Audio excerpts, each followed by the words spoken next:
ಗರ್ಲಲ್ಲಿ 4 ಇರುತ್ತೆ, ಬಾಯಲ್ಲಿ 3 ಇರುತ್ತೆ. ಏನದು?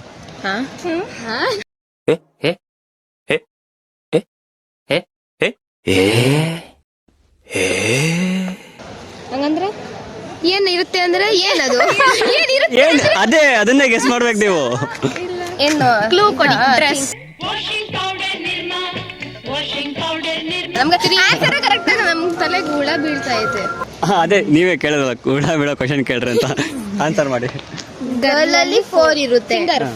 ಅಲ್ಲ, ಫಿಂಗರ್ಸ್ ಎಲ್ಲರಿಗೂ 5 ಇರುತ್ತೆ. ಸ್ವಲ್ಪ ಕ್ಲೂ ಕೊಡಿ. ಆನ್ಸರ್ ಮಾಡಿ ನೋಡೋಣ. ಕ್ಲೂ. ತಲೆ ಬಿಡ್ಕೊಳ್ರಿ. ಗರ್ಲ್ಸ್ ಅಲ್ಲಿ 4 ಇರುತ್ತೆ, ಬಾಯ್ಸ್ ಅಲ್ಲಿ 3 ಇರುತ್ತೆ. ಯಾವ ಇವೆಲ್ಲ 3 ಗರ್ಲ್ಸ್ ಅಲ್ಲಿ 4. 3 ಏನಿರುತ್ತೆ? ಲೆಟರ್ಸ್ ಅಲ್ಲ. ಗರ್ಲಲ್ಲಿ 4, ಬಾಯಲ್ಲಿ 3. ಲೆಟರ್ಸ್. ಗರ್ಲ್ 4, ಬಾಯ್ 3. Correct answer.